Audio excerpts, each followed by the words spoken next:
Assalamualaikum warahmatullahi wabarakatuh. Kami dari kelompok 7 dari kelas manajemen 5A Pagi Universitas Muhammadiyah Gresik akan menjelaskan mengenai materi melindungi sistem informasi part 2.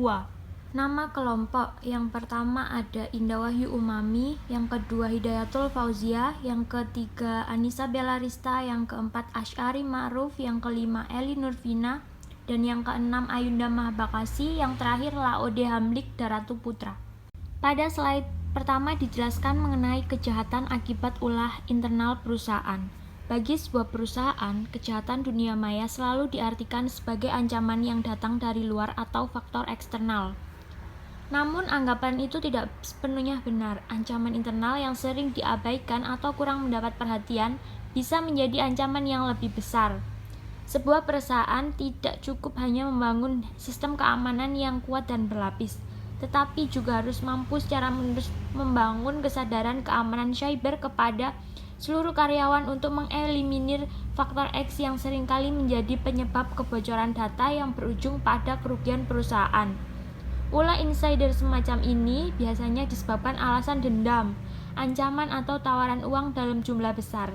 Tipikal serangan seperti ini yang biasanya kemudian kurang diperhitungkan oleh perusahaan yang lebih fokus menghadapi serangan dari luar. A. Pelanggan tidak diketahui. Banyak kasus pelanggaran data disebabkan karena ketidaktahuan karyawan, sehingga tidak menyadari jika perbuatannya merupakan sebuah kesalahan yang bisa memberikan dampak yang sangat besar dan mempengaruhi kelangsungan hidup sebuah perusahaan. Contohnya seperti kirim email ke alamat yang salah, biasanya ke penerima yang memiliki alamat email yang mirip, padahal email tersebut berisi data-data penting milik perusahaan. B. Ceroboh atau lalai. Banyak pengguna komputer malas membaca terkait pemberitahuan, warning, atau setiap kali muncul jendela pop-up, terutama sekali jika berkaitan dengan pengunduhan dan instalasi software. Karena seringkali penjahat cyber menyembunyikan komponen lain untuk ikut diunduh atau instalasi sebagai syarat, biasanya pengguna dengan mudah accept atau menerima permintaan tersebut tanpa pernah terlebih dahulu membaca, yang akhirnya berakibat fatal. C. Kesengajaan. Jika kedua jenis penyebab di atas bisa diklasifikasikan sebagai human error, yang satu ini masuk dalam kategori kejahatan. Misalnya, karyawan atau mantan karyawan secara diam-diam mengumpulkan data perusahaan kemudian dijual ke pihak ketiga atau perusahaan saingan. Ulah insider semacam ini biasanya disebabkan oleh alasan dendam, ancaman, atau tawaran uang dalam jumlah yang besar. Pengertian fraud. Fraud adalah suatu perbuatan melawan atau melanggar hukum yang dilakukan oleh orang dari dalam atau dari luar organisasi dengan maksud untuk memperkaya atau mendapatkan keuntungan diri sendiri, orang lain, atau badan hukum lain yang secara langsung atau tidak langsung merugikan pihak lain. Kecurangan atau fraud ialah suatu perbuatan sengaja untuk menipu, membohongi, atau cara-cara yang tidak jujur untuk mengambil atau menghilangkan uang, harta, hak yang sah milik orang lain, baik karena suatu tindakan atau dampak yang fatal dari tindakan itu sendiri. Association of Certified Fraud Examiners atau ACFE mendefinisikan kecurangan atau fraud sebagai tindakan penipuan atau kekeliruan yang dibuat oleh seseorang atau badan yang mengetahui bahwa kekeliruan tersebut dapat mengakibatkan beberapa manfaat yang tidak baik kepada individu atau pihak lain. Menurut Arens dan Loebbeck 2003, kecurangan terjadi ketika salah satu dibuat dalam suatu keadaan yang mengetahui bahwa hal itu adalah suatu kepalsuan yang dilakukan dengan maksud untuk melakukan kecurangan.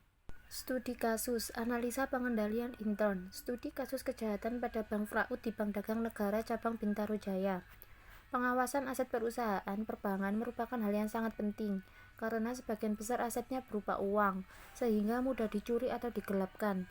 Keadaan ini menjadi lebih rawan bagi perusahaan yang menggunakan komputer dalam sistem informasi akuntansinya. Untuk itu perlu sistem pengamanan yang komprehensif, meliputi aspek-aspek personal dan organisasional. Bank Dagang Negara Cabang Bintaro Jaya yang mengalami kerugian sebesar Rp1.525.132.300 karena digelapkan oleh petugas back office bank itu. Berlangsung dari tanggal 18 Juli 1988 sampai dengan 20 Januari 1989 adalah bukti dari tidak dipatuhinya prinsip-prinsip pengamanan aset perusahaan tersebut.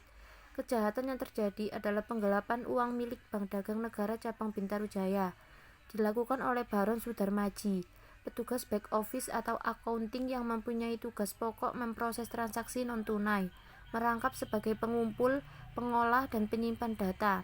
Kejahatan tersebut dilakukan berturut-turut selama 6 bulan, tidak diketahui oleh supervisor dan pimpinan cabang.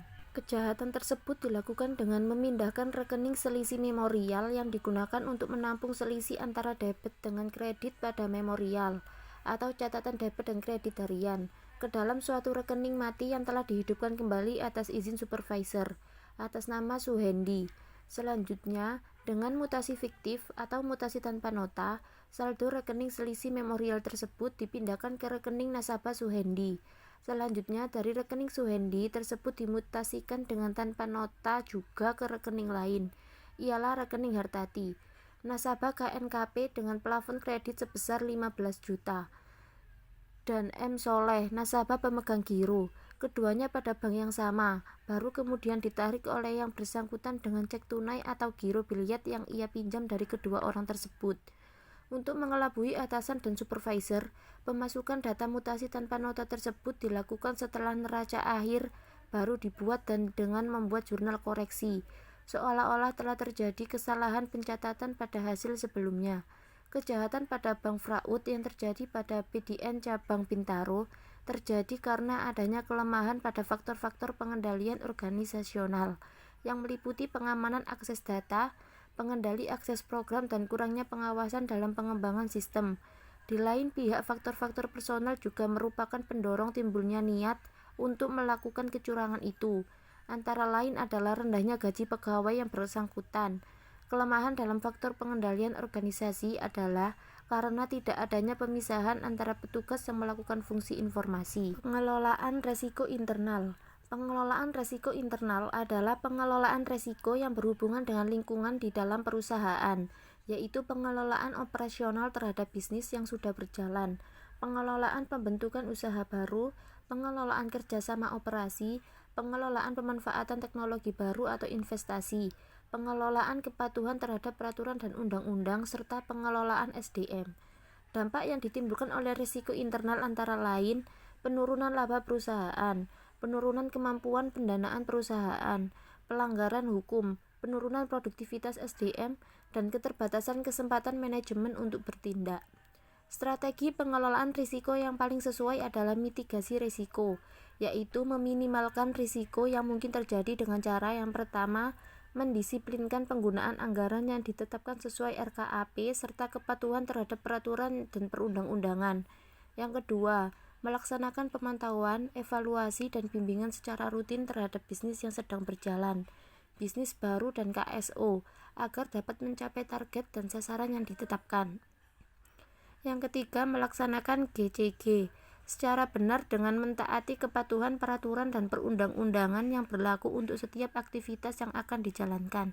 Dan yang terakhir yaitu melakukan penempatan SDM yang sesuai dengan kemampuan dan keahliannya, serta memberlakukan sistem remunerasi dan perencanaan karir yang transparan. Selanjutnya, adapun perusahaan dalam menjalankan pengelolaan risiko secara korporat terdapat 3 kelompok besar risiko internal, yaitu yang pertama, risiko finansial atau financial risk. Risiko keuangan atau financial risk adalah sejauh mana perusahaan bergantung pada pembiayaan eksternal, termasuk pasar modal dan bank untuk mendukung operasi yang sedang berlangsung. Risiko keuangan tercermin dalam faktor-faktor seperti leverage neraca, transaksi off balance sheet, kewajiban kontrak, jatuh tempo pembayaran utang, likuiditas, dan hal lainnya yang mengurangi fleksibilitas keuangan. Perusahaan yang mengandalkan pada pihak eksternal untuk pembiayaan beresiko lebih besar daripada yang menggunakan dana sendiri yang dihasilkan secara internal. Risiko keuangan adalah segala macam risiko yang berkaitan dengan keuangan, biasanya diperbandingkan dengan risiko non-keuangan, seperti risiko operasional.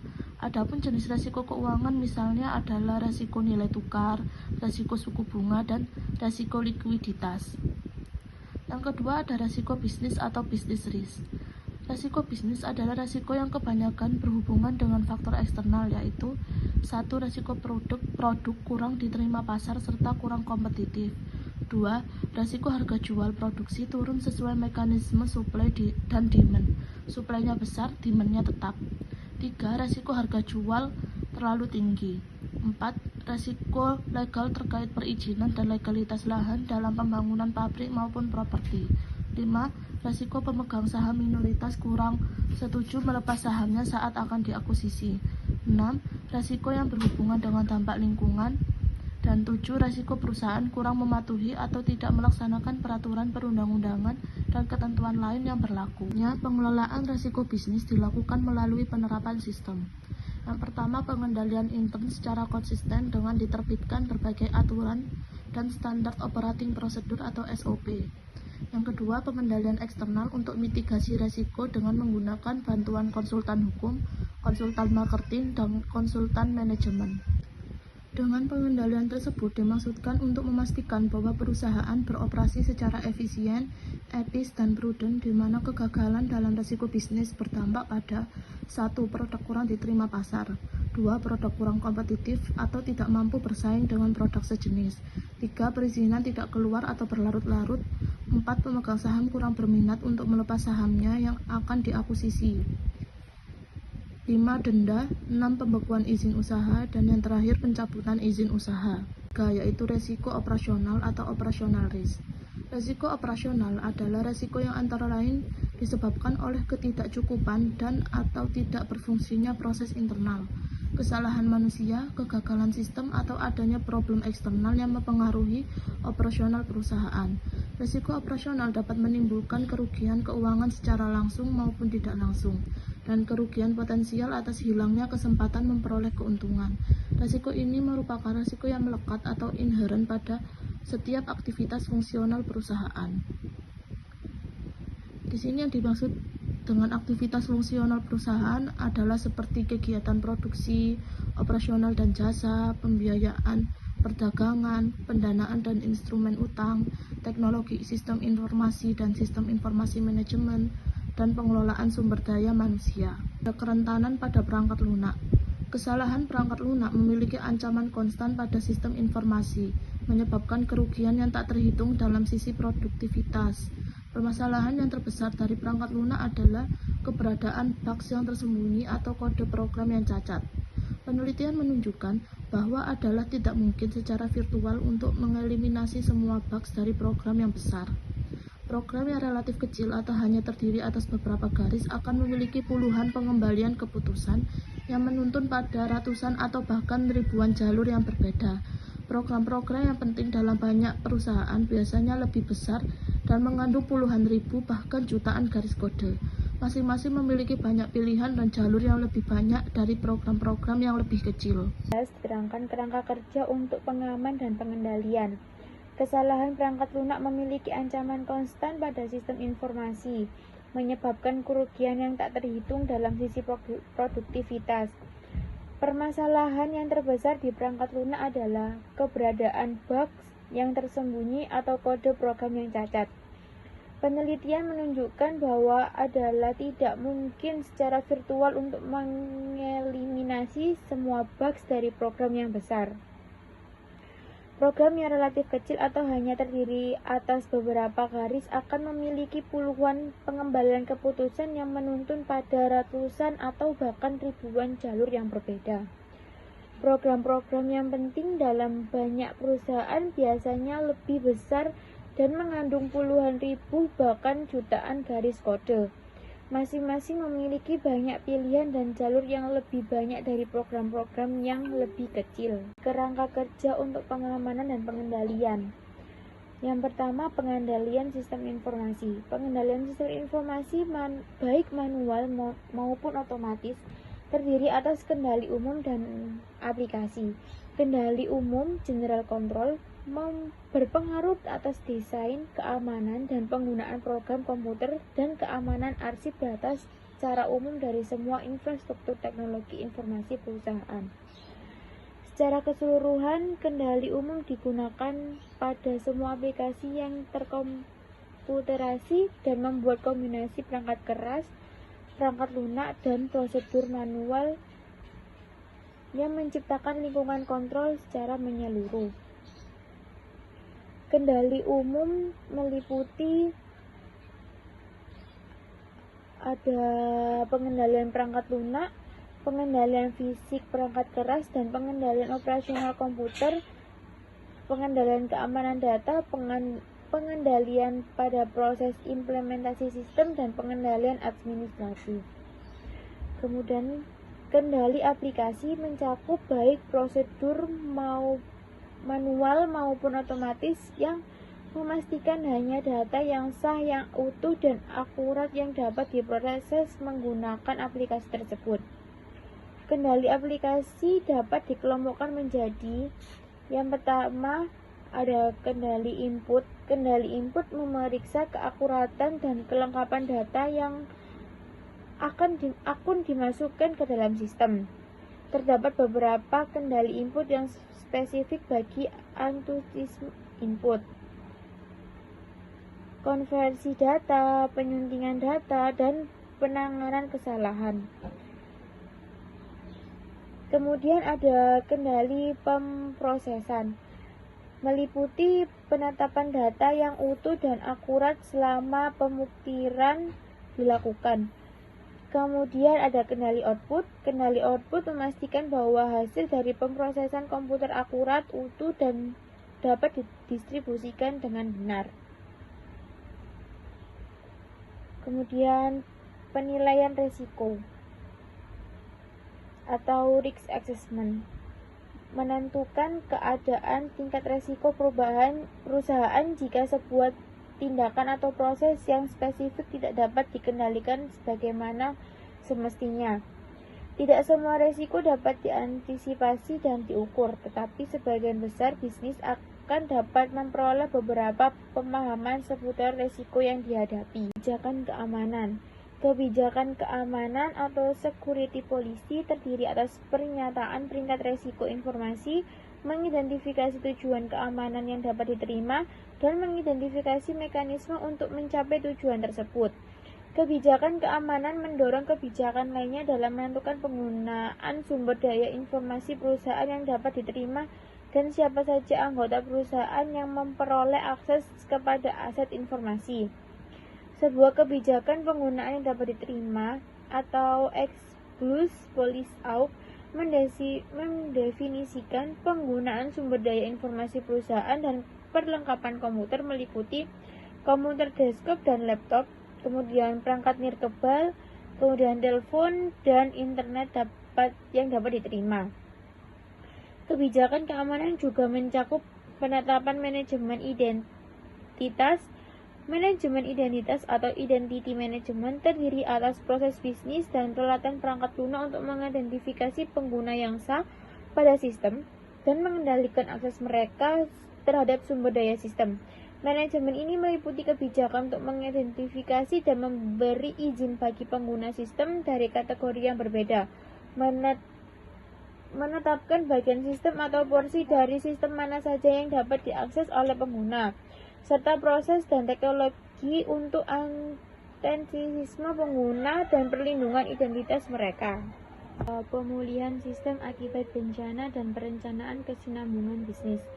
Perencanaan pemulihan bencana atau disaster recovery planning adalah sebuah alat merancang rencana untuk merestorisasi komputasi dan layanan komunikasi setelah perusahaan mengalami gangguan. Perencanaan pemulihan bencana memiliki fokus utama pada masalah teknis dalam hal menjaga dan membuat sistem tetap berjalan, seperti arsip manakah yang harus dibuatkan cadangan dan memelihara sistem komputer cadangan atau layanan pemulihan bencana.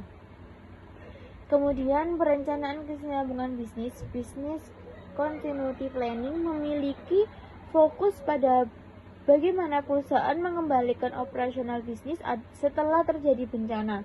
Perencanaan kesinambungan bisnis mengidentifikasi proses bisnis yang utama dan menetapkan rencana tindakan untuk mengendalikan fungsi-fungsi penting saat sistem tidak bekerja.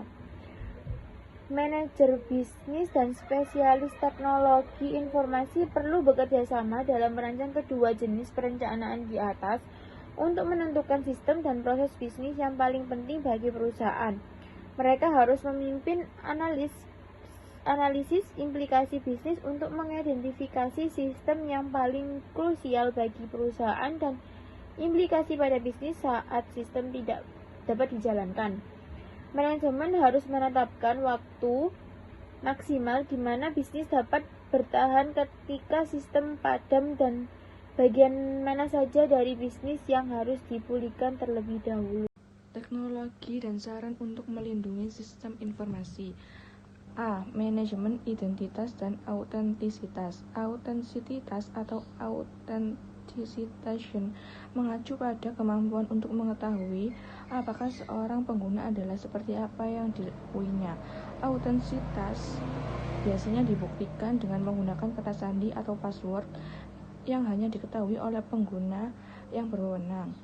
Autentisitas biometrik atau biometric authentication menggunakan sistem yang dapat membaca dan menerjemah sifat perorangan manusia seperti sidik jari, selaput pelangi, dan suara untuk mengizinkan atau menolak akses. Autentisitas biometrik didasarkan pada pengukuran fisik ataupun sifat perilaku seseorang yang membuatnya berbeda data dari yang lain.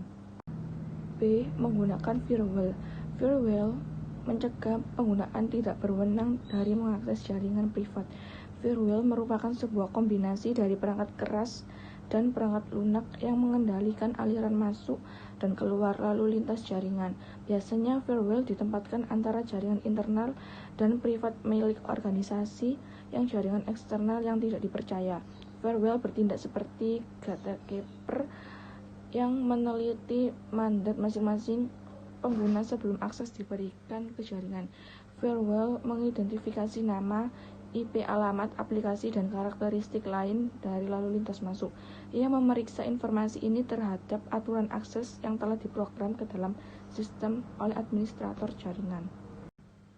C. Menggunakan software antivirus dan anti-spyware.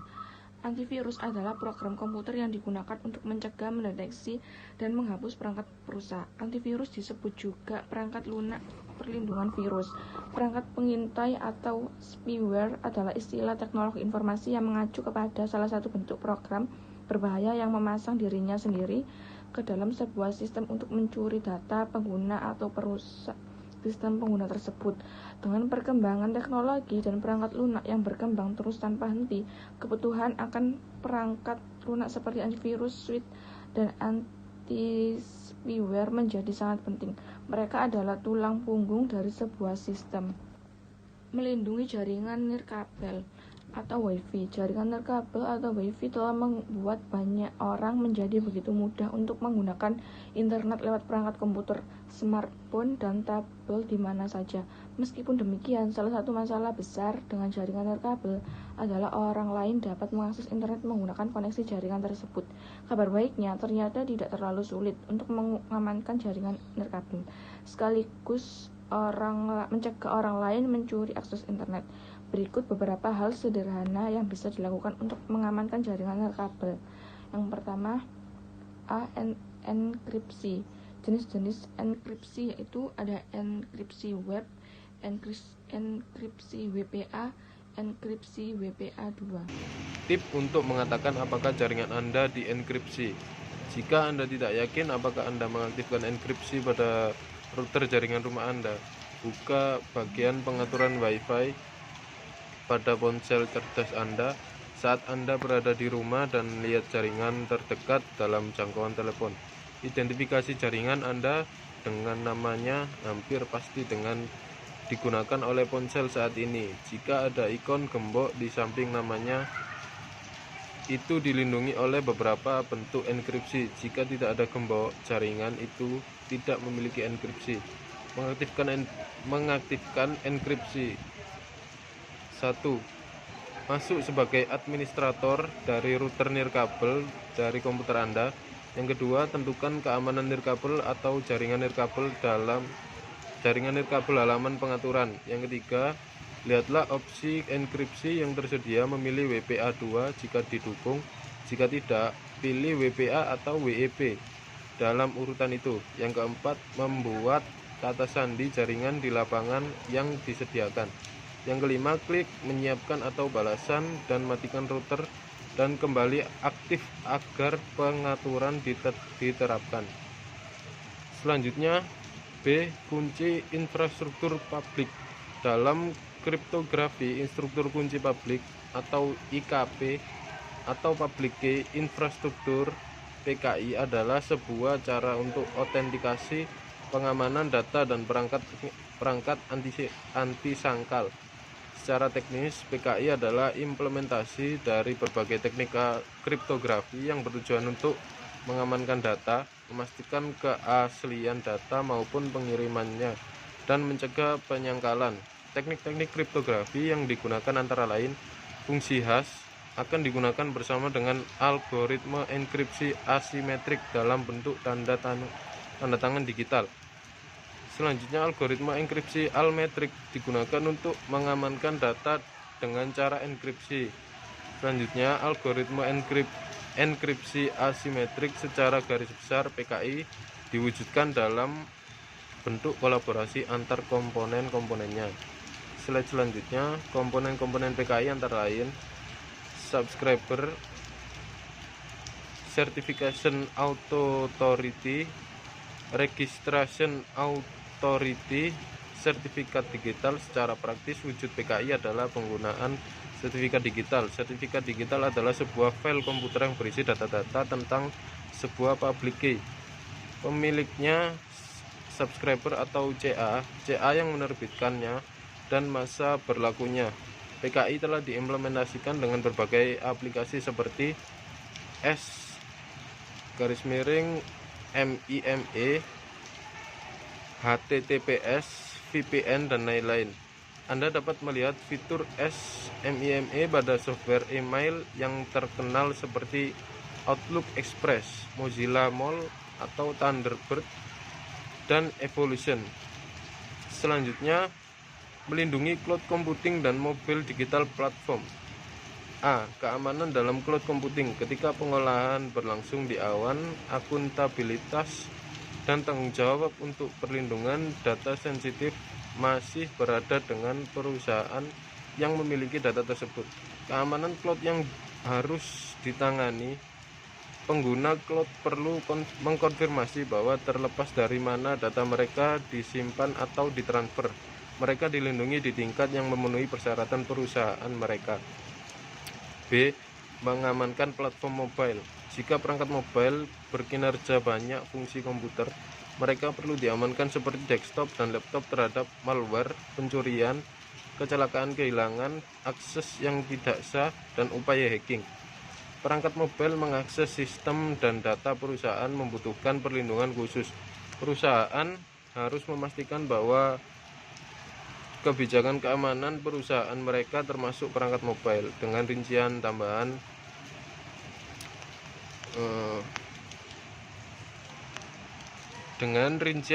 tentang bagaimana perangkat mobile harus didukung, dilindungi, dan digunakan.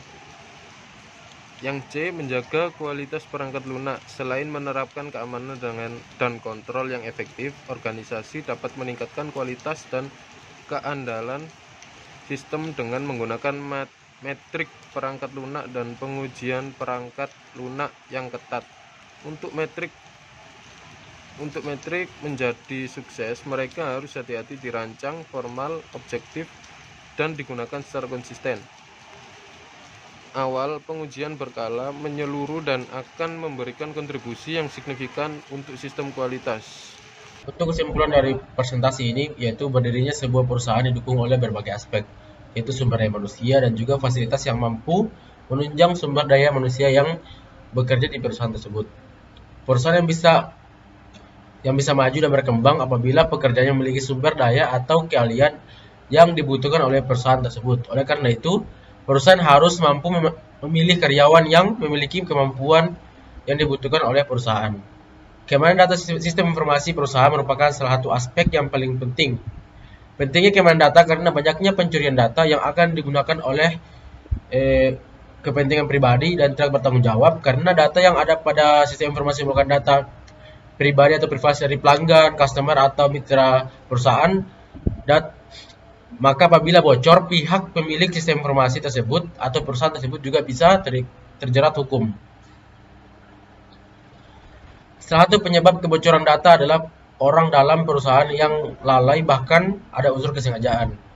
Maka untuk mencegah hal tersebut, perusahaan harus menetapkan kebijakan keamanan yang mendorong kebijakan lainnya dalam menentukan penggunaan sumber daya informasi perusahaan yang dapat diterima oleh siapa dan siapa saja anggota perusahaan yang memperoleh hak akses pada aset informasi tersebut. Jadi, semua informasi perusahaan dapat terkontrol dan dengan baik, sehingga apabila ada terjadinya kebocoran data atau pencurian data dapat diketahui pelakunya secara cepat. Sekian dan terima kasih.